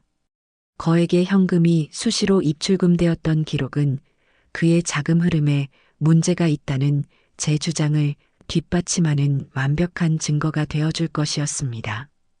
우리는 편지 봉투에 우표를 붙이고 일부러 우리 집에서 멀리 떨어진 다른 지역의 우체통에 가서 그 투서를 붙였습니다. 발신지를 추적할 수 없도록 하기 위한 최소한의 조치였죠. 이제 주사위는 던져졌습니다. 우리는 조용히 세무서의 칼날이 그들의 목을 겨누기만을 기다렸습니다. 두 번째 공격은 그들의 관계를 파괴하는 것이었습니다. 배석진이 기생하고 있는 숙주, 바로 최수아의 집안을 공략하기로 했죠. 제가 알아본 바에 따르면 최수아의 아버지 최 사장은 겉으로는 인자한 지역 유지 행세를 하지만 실제로는 자신의 명예와 평판에 흠집이 나는 것을 병적으로 싫어하는 위선적인 인물이었습니다. 우리는 바로 그 점을 파고들기로 했습니다. 이번에도 저는 딸을 걱정하는 이웃을 연기하며 최 사장에게 보낼 편지를 썼습니다. 편지의 내용은 최대한 정중하고 안타까움을 가장했습니다. 존경하는 최 사장님께 사장님의 귀한 따님이 만나고 있는 배석진이라는 남자에 대해 우려스러운 점이 있어 외람되지만 이렇게 펜을 듭니다. 그 남자는 과거 서울에서 임신한 아내와 늙은 어머니의 전 재산을 들고 도망친 파렴치한 사기꾼입니다. 그뿐만 아니라 그가 노름으로 인해 이미 큰 빚을 지고 있다는 사실을 알고 계시는지요. 부디 사장님께서 따님이 더 큰 피해를 보기 전에 진실을 확인해 보시길 바라는 마음뿐입니다. 그리고 이 편지에는 몇 가지 결정적인 증거들을 함께 동봉했습니다. 민지가 간직하고 있던 우리 가족 사진, 배석진과 민지의 결혼 사진, 그리고 배석진이 내연녀, 즉 최수아와 호텔에서 찍은 사진을 나란히 붙여놓았죠. 누가 봐도 배석진이 유부남인 상태에서 최수아를 만났다는 것을 알 수 있도록요. 또한 배석진의 이름으로 된 사채 계약서, 사본과 그의 노름 빚 내역서도 함께 넣었습니다. 이 정도면 아무리 딸을 아끼는 아버지라도 배석진이라는 인간의 실체에 대해 의심하지 않을 수 없을 것이었습니다. 이 편지 역시 추적을 피하기 위해 다른 사람이 대신 붙여주도록 손을 써두었습니다. 모든 준비를 마친 우리는 숨을 죽이고 결과를 기다렸습니다. 며칠이 지나고 민지가 매일같이 확인하던 그 지역 온라인 커뮤니티에 첫 번째 신호가 나타났습니다. 읍내에 있는 로즈커피, 오늘 세무서에서 사람들이 나와서 가게를 다 뒤집어 놨다던데 무슨 일 있나요? 라는 글이 올라온 것이었죠. 그 글에는 순식간에 수십 개의 댓글이 달렸습니다. 어쩐지 현금만 받으려고 하더라니. 그 사장들, 뭔가 구린 구석이 있어 보였어. 등등 사람들의 반응은 폭발적이었습니다. 우리는 서로를 마주보며 조용히 미소 지었습니다. 우리의 첫 번째 공격이 정확하게 명중한 것입니다. 며칠 뒤 두 번째 공격의 결과도 나타났습니다. 이번에는 민지가 고용했던 흥신소로부터 연락이 왔습니다. 최수아의 집안이 발칵 뒤집혔다는 소식이었죠. 편지를 받은 최 사장은 길길이 날뛰며 당장 배석진을 집으로 불러들였고 집안의 모든 재산을 동원해서라도 그의 뒷조사를 하겠다고 선언했다고 합니다. 최수아는 울고불고 매달리며 배석진을 감쌌지만 명예를 목숨처럼 여기는 최 사장의 분노를 막을 수는 없었습니다. 그날 이후 로즈커피의 분위기는 급격하게 얼어붙었습니다. 세무조사로 인한 스트레스와 집안의 압박에 시달리던 최수아는 신경질적으로 변해갔고 배석진에게 모든 것을 따져 묻기 시작했습니다. 그들의 다툼은 점점 잦아졌고 손님들 앞에서도 서로에게 고성을 지르는 일이 많아졌다고 해요. 너 때문이야. 과거가 대체 어떻길래 이 모양이야. 하는 식의 비난이 오갔고 한때는 인고 커플 행세를 하던 그들의 관계에는 돌이킬 수 없는 균열이 생기기 시작했습니다. 저는 민지와 함께 그 소식을 전해 들으며 3년 묵은 체증이 조금은 내려가는 것을 느꼈습니다. 하지만 이걸로는 부족했어요. 이건 그저 시작에 불과했습니다. 저는 그들이 서로를 원망하고 미워하며 서로의 바닥을 확인하고 결국에는 서로의 손으로 서로를 파멸시키는 모습을 보고 싶었습니다. 민지야, 이제 두 번째 막을 올릴 시간이다. 저는 민지의 손을 잡고 말했습니다. 우리의 다음 목표는 그들이 그토록 지키고 싶어 했던 가짜 행복을 대중 앞에서 산산조각 내는 것이었습니다. 가장 대중적이고 가장 파급력이 강한 무대 위에서 말이죠. 저는 컴퓨터 앞에 앉아 그 지역에서 가장 활발하게 운영되는 온라인 맘카페에 접속했습니다. 이제 할머니의 가면을 벗고 분노한 네티즌의 가면을 쓸 차례였습니다. 세무조사와 최수와 집안의 압박으로 배석진의 세계에 균열이 가기 시작했다는 소식은 사막에서 오아시스를 발견한 것과 같은 한 줄기 기쁨을 주었어요. 하지만 그 정도로는 어림도 없었죠. 그들이 받은 고통은 제가 3년간 겪었던 절망의 시간에 비하면 그저 피부에 난 작은 생채기에 불과했으니까요. 저는 그들이 서로를 물어뜯고 서로에게 책임을 전가하며 그들이 쌓아 올린 위선과 거짓의 성이 백일화에 드러나 와르르 무너져 내리는 꼴을 봐야만 했습니다. 그리고 그 심판의 무대로 저는 익명의 그림자 뒤에 숨어 가장 잔인한 칼날을 휘두를 수 있는 온라인 커뮤니티가 중에서도 주부들의 입소문이 가장 무섭게 퍼져나가는 맘카페를 선택했습니다. 그날 밤 저와 민지는 늦게까지 머리를 맞대고 작전을 짰습니다. 민지야, 우리가 직접 나서서 소문을 내는 건 위험 부담이 너무 크다. 그놈들은 분명 명예훼손으로 우리를 역공격하려 들 테니까. 가장 좋은 방법은 다른 사람들이 스스로 의심하고 스스로 소문을 퍼뜨리게 만드는 거야. 제 말에 민지는 스마트폰을 두드리며 고개를 끄덕였어요. 어머니 말씀이 맞아요. 특히 이런 지역 커뮤니티는 한번 불이 붙으면 걷잡을 수 없이 번져요. 처음에는 아주 사소한 불씨를, 그리고 점차 기름을 부어 마지막에 우리가 가진 증거로 폭탄을 터뜨리는 거죠. 우리는 서로의 눈빛에서 같은 종류의 차갑고도 명민한 분노를 읽을 수 있었습니다.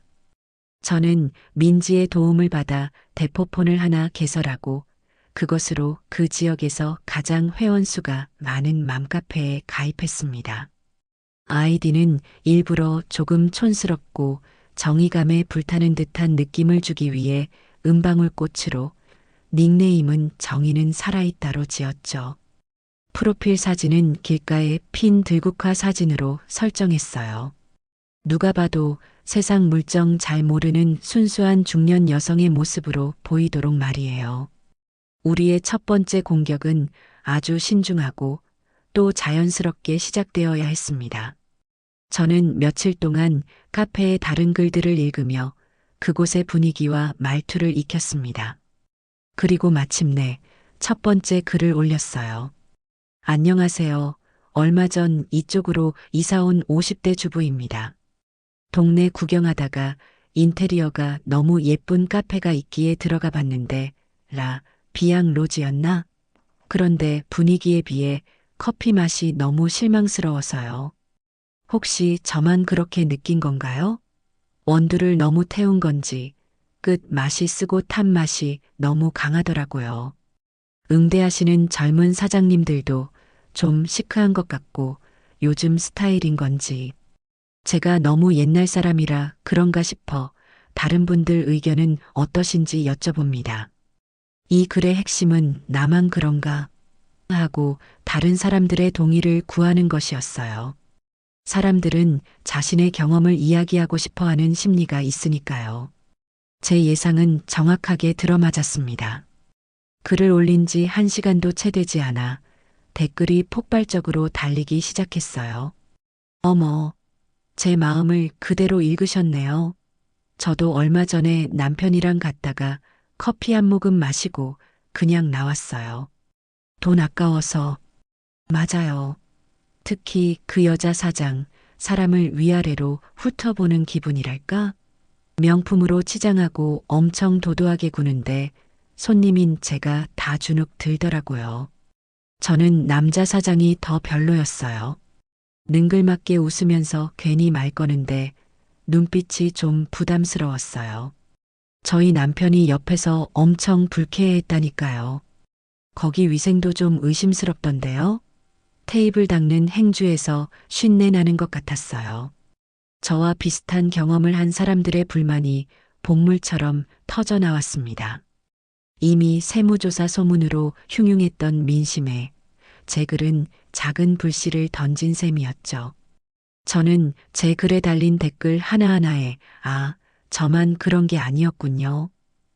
다들 비슷하게 느끼셨네요. 하고 공감하는 답글을 달아주며 부정적인 여론을 더욱 증폭시켰습니다. 며칠 동안 카페에 대한 불만 여론을 충분히 형성시킨 뒤 저는 두 번째 단계에 돌입했습니다. 이번에는 민지가 다른 아이디를 만들어 지나가던 행인인 척 제가 쓴 글에 새로운 의혹을 제기하는 댓글을 다는 방식이었어요. 근데 이 카페 사장님들이 좀 특이하긴 하더라고요. 제가 듣기로는 정식 부부가 아니라던데 남자분이 여자분 집에 얹혀 사는 거라고 들었어요. 그리고 남자분 과거가 서울에서 좀 복잡했다는 소문도 있고요. 혹시 저만 들은 건가요? 괜한 헛소문이면 죄송합니다만 하도 흉흉한 세상이라 아이 데리고 다니는 입장에서 괜히 좀 신경 쓰여서요. 이 댓글은 그야말로 기름을 붓는 격이었습니다. 사람들의 호기심은 폭발했고 카페의 맛이나 서비스에 대한 불만은 순식간에 사장들의 사생활에 대한 추측과 의혹으로 번져나갔습니다. 어머, 정말요? 어쩐지 나이 차이도 좀 나 보이고 분위기가 이상하다 했어요. 무슨 소문인데요? 좀 더 자세히 알려주세요. 너무 궁금해요. 저도 그 남자분 어딘가 쎄한 느낌이 들었어요. 혹시 전과라도 있는 거 아니에요? 등등 온갖 추측성 댓글들이 난무하기 시작했습니다. 그들의 장밋빛 인생은 익명의 대중들에 의해 순식간에 막장 드라마로 전락하고 있었습니다. 온라인에서의 소문은 오프라인보다 훨씬 더 빠르게 퍼져나갔습니다. 로즈커피는 순식간에 사장들 인성별로인 곳, 뭔가 구린 구석이 있는 불륜남녀 카페로 낙인 찍혔고 손님들의 발길은 눈에 띄게 뜸해졌습니다. 민지가 매일같이 확인하는 카페의 SNS에는 더 이상 행복한 연인 코스프레 사진이 올라오지 않았습니다. 대신 악의적인 허위사실 유포에 대해 강력하게 법적 대응하겠다는 식의 날 선 경고문만 간간히 올라올 뿐이었죠. 하지만 그런 대응은 오히려 사람들의 의심에 불을 지피는 꼴이 되었습니다. 찔리는 게 있으니 저러는 거다라는 여론이 더욱 거세졌으니까요. 마침내 결정타를 날릴 시간이 왔습니다. 온라인 여론이 최고조에 달했을 때 민지가 직접 등판하기로 했습니다. 이번에 그녀가 사용할 아이디는 눈물 젖은 빵이었습니다. 그녀는 자신을 배석진에게 모든 것을 빼앗긴 전처라고 밝히며 그동안의 모든 이야기를 담담하지만 읽는 사람의 심금을 울리는 절절한 문체로 써내려갔습니다. 이 글을 쓰기까지 정말 수만 번을 고민했습니다. 제 치부를 드러내는 것 같아 두려웠고 제 아이에게 또 다른 상처가 될까봐 무서웠습니다. 하지만 저와 같은 또 다른 피해자가 나오는 것을 막기 위해 그리고 제 아이와 저의 억울함을 풀기 위해 용기를 냅니다. 로즈커피의 실질적인 사장인 배석진 씨는 제 전남편입니다. 그는 제가 만삭이었을 때 평생 반찬 장사를 하며 모은 저희 어머니의 전 재산과 제 돈을 들고 당시 만나고 있던 내연녀와 함께 도망쳤습니다. 노름으로 빚더미에 올라앉게 된 그는 만약 제가 자신의 뜻대로 움직이지 않으면 저와 뱃속의 아이에게 무슨 짓을 할지 모른다는 식의 무서운 말들을 쏟아내곤 했습니다. 지금 그가 운영하는 카페의 자금 역시 저희 모녀의 피눈물이 담긴 돈입니다. 민지는 이 글과 함께 우리가 가지고 있던 모든 증거를 첨부했습니다. 다만 법적인 문제를 피하기 위해 얼굴과 이름 등 개인정보는 교묘하게 모자이크 처리를 했죠. 하지만 누가 봐도 그들이 누구인지 알 수 있을 정도였습니다. 우리 세 식구의 단란했던 가족 사진과 배석진이 최수아와 다정하게 찍은 사진, 그의 이름으로 된 사채, 계약서, 그리고 수억 원에 달하는 노름 빚 내역서까지 완벽한 증거 앞에 그동안의 모든 소문과 의혹은 사실로 굳어졌습니다. 파장은 상상을 초월했습니다. 맘카페는 그야말로 뒤집어졌고 이 글은 순식간에 지역의 모든 온라인 커뮤니티와 SNS, 심지어는 지역 신문이 사회면에까지 실리게 되었습니다. 사람들은 경악했고 분노했습니다. 인간의 탈을 쓴 악마다. 저런 파렴치한 놈들이 행복하게 사는 꼴은 절대 못 본다. 당장 저 카페 문 닫게 만들어야 한다. 등 그들을 향한 비난이 쏟아졌습니다. 카페 유리창에는 누군가 던진 계란이 말라붙었고 가게 앞에는 그들을 비난하는 내용의 피켓을 든 시민들이 찾아가 항의를 하는 소동까지 벌어졌다고 해요. 결국 온실 속 화초처럼 자라온 최수아는 이 모든 상황을 버텨내지 못했습니다. 그녀의 집안은 지역사회에서 완전히 얼굴을 들 수 없게 되었고 명예를 중시하던 그녀의 아버지는 충격으로 쓰러지기까지 했습니다.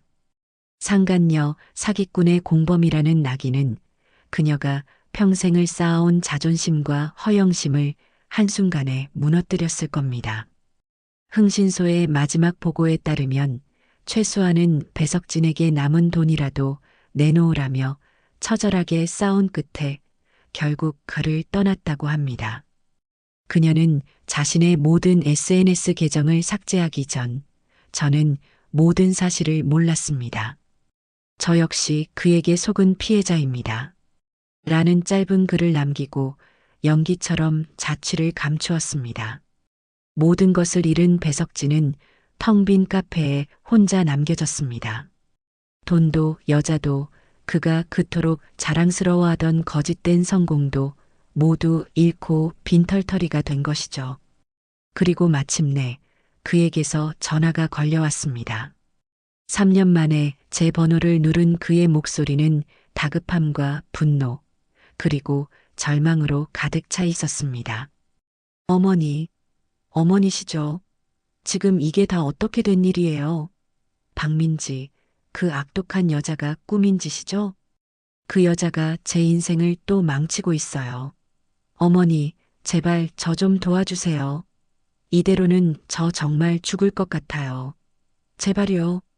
수화기 너머로 들려오는 아들의 울부짖음에 저는 차갑게 웃었습니다. 그는 마지막 순간까지도 모든 것을 민지의 탓으로 돌리고 제게 매달리고 있었습니다. 자신이 저지른 죄는 조금도 깨닫지 못한 채 말이죠. 그래, 석진아.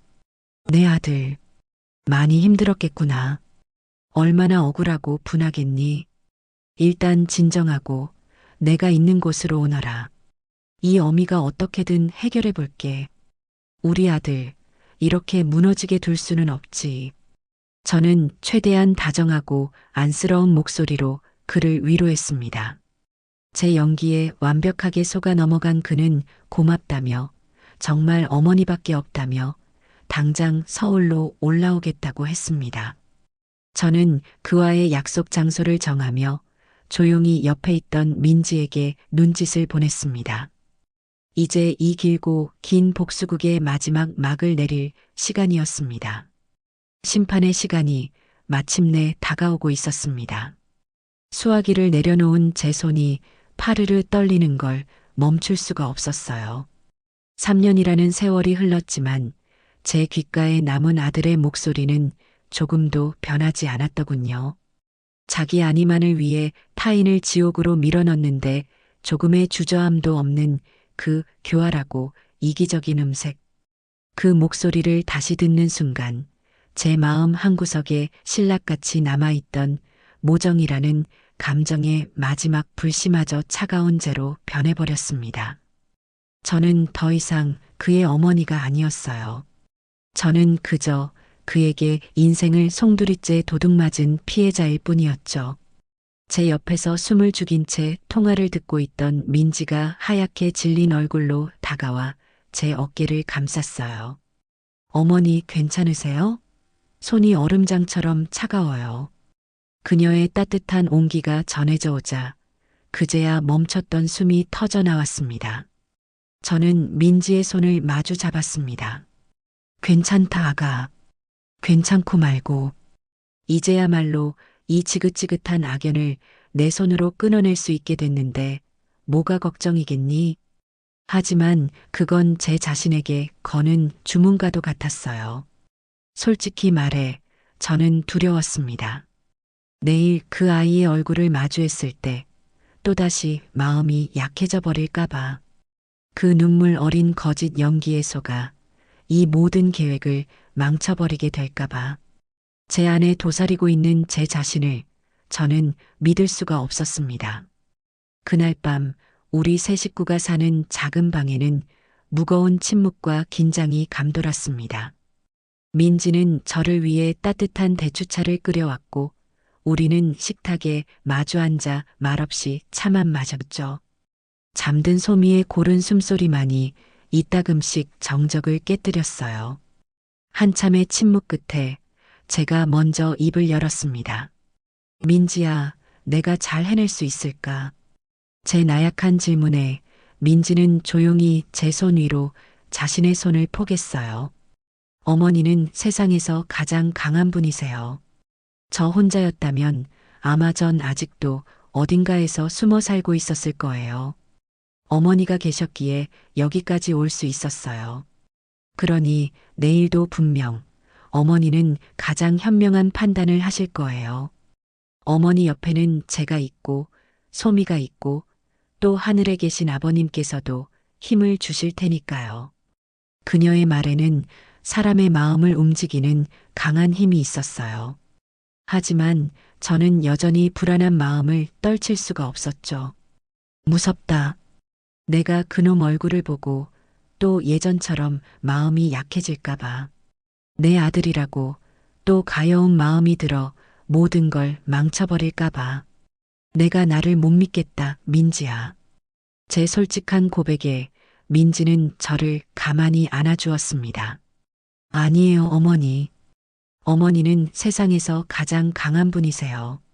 저와 소미를 지켜주셨잖아요. 내일도 분명 잘 해내실 거예요. 어머니 옆에는 제가 있고 하늘에 계신 아버님도 어머니를 지켜주실 겁니다. 민지의 따뜻한 위로에 저는 비로소 마음의 안정을 찾을 수 있었습니다. 우리는 서로의 존재 자체가 가장 큰 용기라는 것을 다시 한번 확인했습니다. 우리는 그날 밤 뜬 눈으로 마지막 결전을 준비했습니다. 이것은 더 이상 감정적인 복수가 아니었습니다. 철저히 법의 테두리 안에서 그가 다시는 사회에 발을 붙이지 못하도록 완벽한 법적 증거와 논리를 구축해야 하는 싸움이었죠. 민지는 이성적으로 그리고 놀라울 정도로 침착하게 마지막 증거 자료들을 정리했습니다. 그녀는 지난 몇 주간 우리가 모은 자료를 들고 발품을 팔아 양심적인 변호사 한 분을 찾아냈습니다. 비싼 수임료를 받는 대형 로펌의 변호사는 아니었지만 약자의 편에서 정의를 위해 싸워온 눈빛이 살아있는 젊은 변호사였습니다. 홍 변호사님은 우리의 이야기를 듣고 배석진의 파렴치한 범행에 함께 분노해 주었습니다. 그는 우리가 모은 증거가 차고 넘친다며 형사고소와 민사소송을 동시에 진행하여 그가 가진 모든 것을 빼앗고 그가 저지른 모든 죄에 대한 대가를 치르게 만들 수 있다고 확신을 주었습니다. 어머님, 김정숙 여사님, 그리고 박민지 씨, 내일은 아주 중요한 날입니다. 배석진이라는 자는 분명 어머님의 동정심에 호소하며 마지막 발악을 할 겁니다. 절대 흔들리시면 안 됩니다. 약속 장소에서 그가 돈을 요구하고 어머님께서 준비하신 가방에 손을 대는 순간이 바로 그의 사기죄가 성립되는 결정적인 순간입니다. 경찰에는 제가 이미 모든 상황을 설명해 두었습니다. 그저 계획대로만 움직이시면 됩니다. 홍 변호사님의 차분한 설명은 우리에게 큰 힘이 되어 주었습니다. 하지만 저는 여전히 불안한 마음을 떨칠 수가 없었어요. 밤이 깊도록 거실을 서성이는 저를 보고 민지가 조용히 다가와 제 어깨를 감쌌습니다. 어머니, 무서우세요? 무섭다. 내가 그놈 얼굴을 보고 또 예전처럼 마음이 약해질까봐. 내 아들이라고 또 가여운 마음이 들어 모든 걸 망쳐버릴까봐. 내가 나를 못 믿겠다, 민지야. 제 솔직한 고백에 민지는 저를 가만히 안아주었습니다. 아니에요, 어머니. 어머니는 세상에서 가장 강한 분이세요. 저와 소미를 지켜주셨잖아요.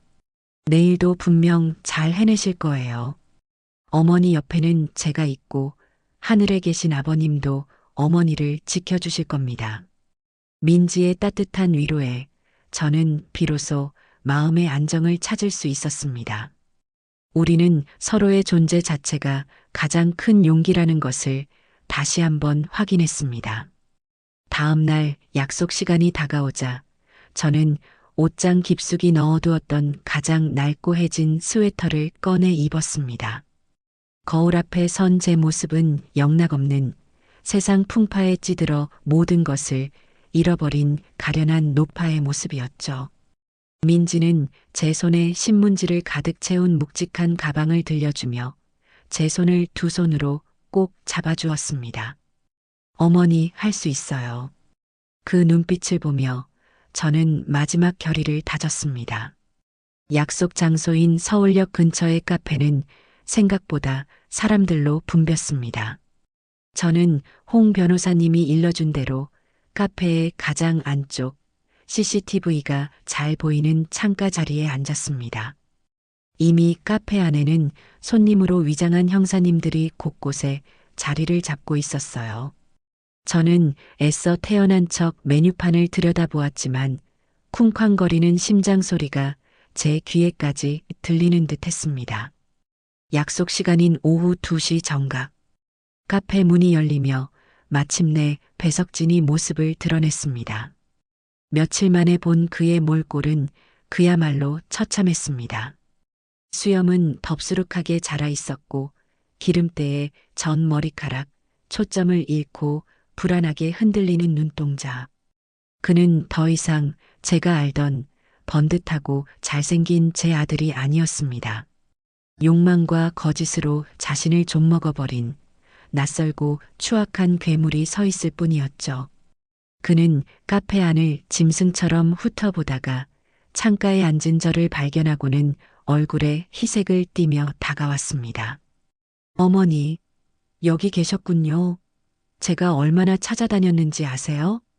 그는 제 맞은편에 털썩 주저앉으며 마치 오랫동안 잃어버렸던 가족을 만난 것처럼 연기를 시작했습니다.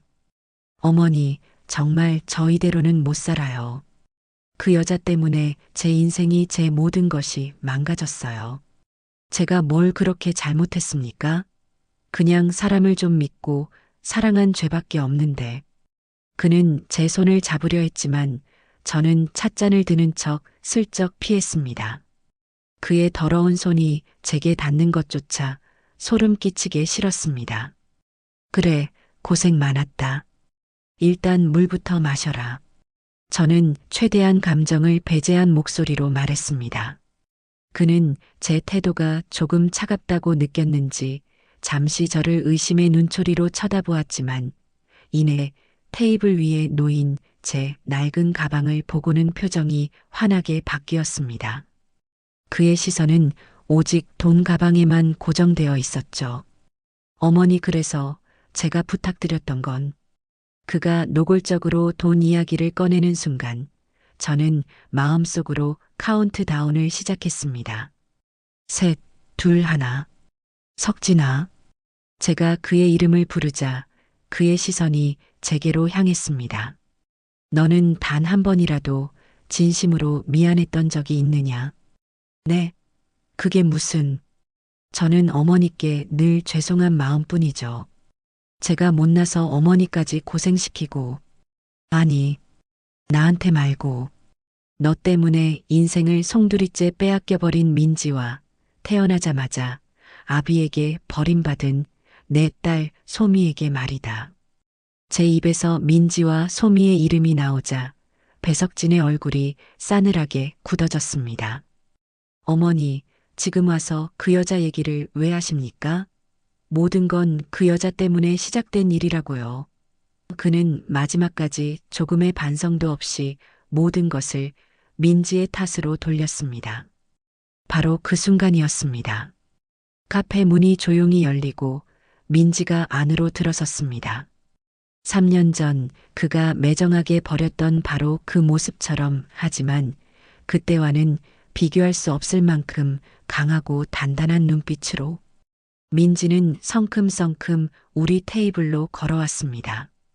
배석진은 민지를 보고는 의자에서 튕겨나가듯 벌떡 일어났습니다. 너가 왜 여기에 있어? 이 악독한 년. 내가 여기까지 와서 또 무슨 짓을 하려는 거야? 그가 민지에게 달려들려던 순간 제가 테이블 위에 찻잔을 바닥으로 쨍그랑 소리가 나게 떨어뜨렸습니다. 그것이 마지막 신호였습니다. 꼼짝 마. 경찰이다. 주변에 앉아있던 형사들이 일제히 일어나 배석진을 덮쳤습니다. 순식간에 그의 등 뒤로 팔이 꺾이고 차가운 수갑이 그의 손목에 채워졌습니다. 상황 파악이 되지 않은 그는 미친 사람처럼 발버둥 쳤습니다. 이거 이거 놓으라고. 나는 죄가 없어. 이건 함정이야. 저것들이 다 짰다고. 그의 비명에 카페 안은 아수라장이 되었습니다. 저는 자리에서 일어나 형사들에게 제압당한 채 헐떡이는 그의 앞에 섰습니다. 그는 저를 보고 믿을 수 없다는 듯 배신감과 분노로 일그러진 얼굴로 소리쳤습니다. 어머니, 어떻게 나한테 이럴 수가 있어요? 내가 어머니 아들이잖아요. 그의 절규를 들으며 저는 제 인생에서 가장 슬프고도 단호한 목소리로 마지막 말을 건넸습니다. 그래, 너는 내 아들이었다. 하지만 너는 내 스스로 내 아들이기를 포기했다. 사람의 도리를 버리고 짐승의 길을 택했으니 이제부터는 짐승의 법을 따라라. 가서 너의 죄를 한 점의 의혹도 없이 전부 다 밝히고 죗값을 온전히 치르거라. 더 이상 어미 뒤에 숨어 비겁하게 살지 마라. 그것이 내가 너라는 비극을 낳은 어미로서 너에게 내리는 마지막 속죄다. 제 말을 끝으로 저는 민지의 손을 잡고 뒤도 돌아보지 않고 카페를 빠져나왔습니다. 등 뒤에서는 여전히 그의 울부짖음이 들려왔지만 제 마음은 이상할 정도로 고요했어요. 길고 어두웠던 터널의 끝이 마침내 보이기 시작했습니다. 배석진이 수갑을 차고 경찰서로 연행되는 모습을 뒤로하고 카페를 나섰을 때 바깥 공기는 이상할 만큼 상쾌하게 느껴졌어요. 하지만 그것은 끝이 아니었죠. 우리 앞에는 법정이라는 더 혹독하고 지루한 전쟁터가 기다리고 있었습니다. 배석진은 구치소에 수감되자마자 어떻게든 자신의 형량을 줄이기 위해 온갖 거짓말과 연기를 동원하기 시작했습니다. 그는 변호사를 통해 자신은 박민지의 가스라이팅과 최수아의 금전적 유혹에 넘어간 심신미약 상태의 순진한 피해자라는 황당한 주장을 펼치기 시작했어요. 경찰 조사는 생각보다 훨씬 더 길고 지루한 과정의 연속이었어요. 저와 민지는 거의 매일같이 경찰서에 출두해 참고인 조사를 받아야만 했습니다. 조사를 담당한 박 형사님은 처음에는 우리 사건을 그저 그런 치정 얽힌 사기 사건 정도로 생각하는 듯 보였어요. 하지만 민지가 내놓은 지난 3년간의 기록이 담긴 수십 개의 파일과 증거 자료들을 검토하기 시작하면서 그의 눈빛이 달라지기 시작했죠. 이걸 민지 씨 혼자서 다 준비하셨다고요? 변호사도 없이? 그는 산더미 같은 자료 앞에서 혀를 내둘렀습니다. 그 안에는 배석진의 카드 내역, 통화 기록, 노름 사이트 접속 기록 분석 자료는 물론 그가 최수아와 주고받았던 SNS 메시지, 그리고 저도 몰랐던 재상금융권 대출 내역까지 그의 모든 범죄 행각이 날짜별로 꼼꼼하게 정리되어 있었습니다. 박 형사님은 그제야 우리 사건의 심각성을 깨닫고 특별수사팀을 꾸려 전담 수사에 착수했습니다. 그는 우리에게 진심으로 사과하며 반드시 배석진의 모든 죄를 밝혀내겠다고 약속했어요. 수사가 본격적으로 진행되자 배석진 측의 방해도 더욱 교묘해졌습니다. 그의 변호사는 언론에 전처의 앙심품은 복수국의 한 남자의 인생이 망가지고 있다는 식의 기사를 흘리며 여론을 조작하려 했고, 재판 과정에서는 저의 건강 상태를 문제 삼으며 고령으로 인한 인지 능력 저하를 주장하기도 했어요. 제 아들이 저를 치매 환자로 몰아가는 상황을 법정에서 직접 겪는 것은 정말이지 심장을 도려내는 듯한 고통이었습니다. 하지만 그럴수록 저와 민지는 더욱 강해졌어요.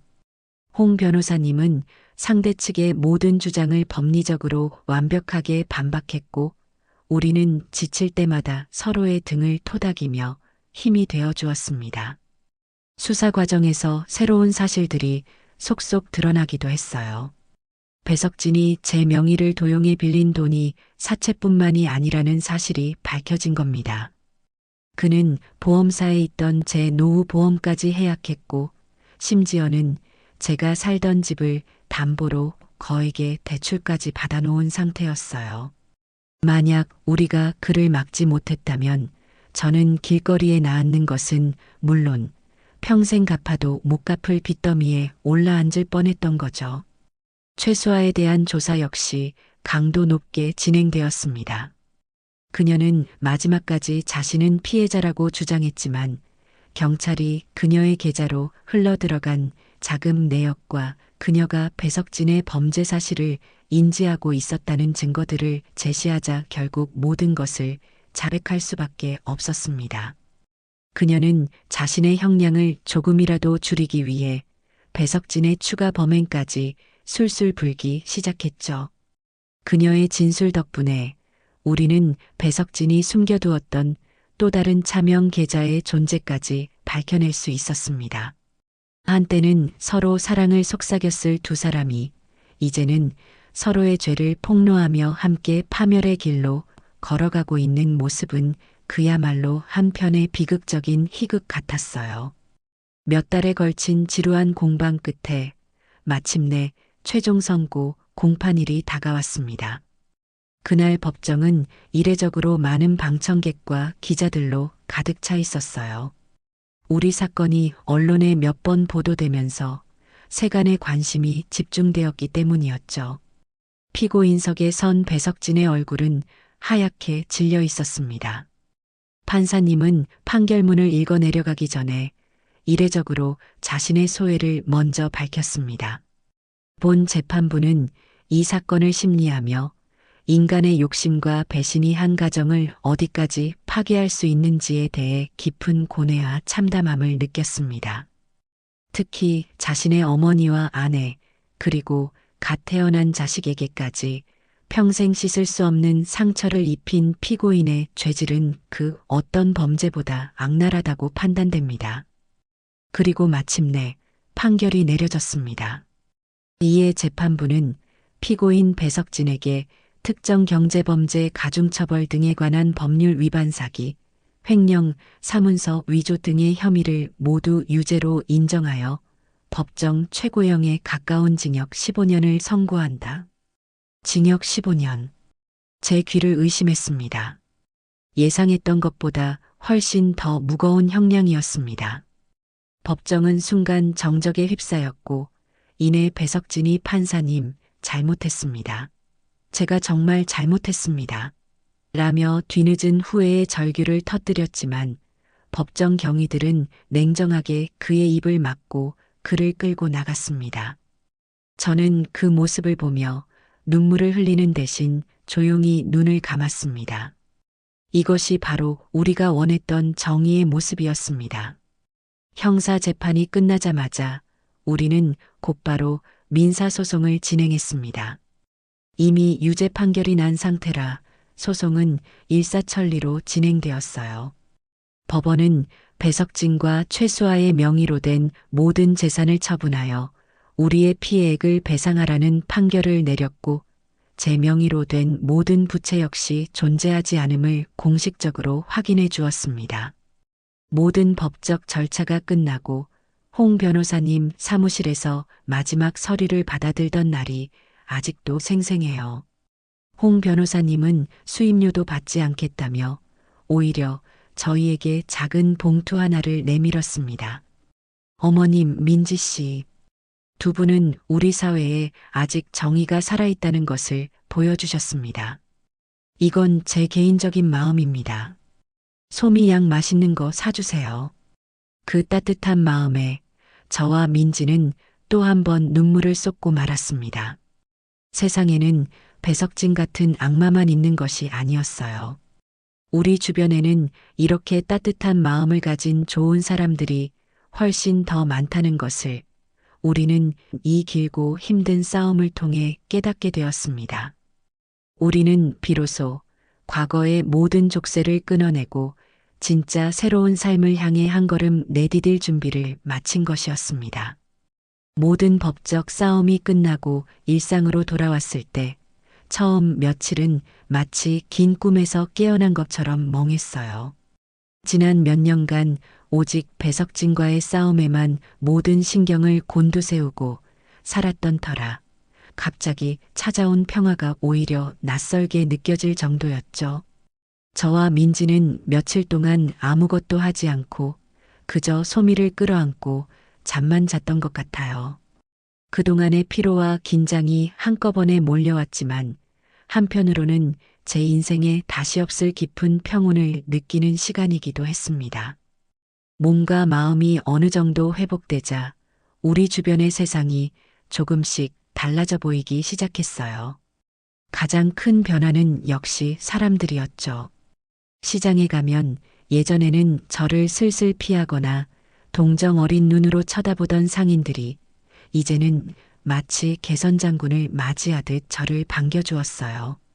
특히 제가 예전에 가게를 할 때부터 알고 지냈던 과일 가게 순이 엄마는 제 손을 붙잡고 눈물까지 글썽였습니다. 언니 정말 고생 많았어. 내가 속으로 얼마나 언니를 응원했는지 몰라. 어떻게 그런 독한 놈을 상대로 이겨냈어. 정말 대단해, 우리 언니. 그녀는 제게 가장 크고 좋은 사과 한 봉지를 쥐어주며 앞으로는 좋은 일만 있을 거라고 진심으로 축복해 주었어요. 그들의 따뜻한 말 한마디 한마디가 제 마음속 깊은 곳에 남아있던 마지막 상처의 흉터까지 어루만져 주는 것 같았어요. 우리 세 식구의 삶에도 새로운 규칙과 일상이 자리 잡기 시작했습니다. 민지는 더 이상 제 눈치를 보지 않았고 저 역시 그녀를 며느리가 아닌 친딸처럼 대하게 되었죠.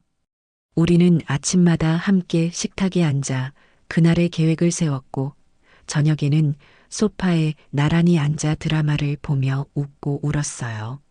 소미는 그런 저와 민지 사이를 오가며 애교를 부렸고 아이의 웃음소리는 우리 집을 가득 채우는 가장 아름다운 배경음악이 되어 주었습니다.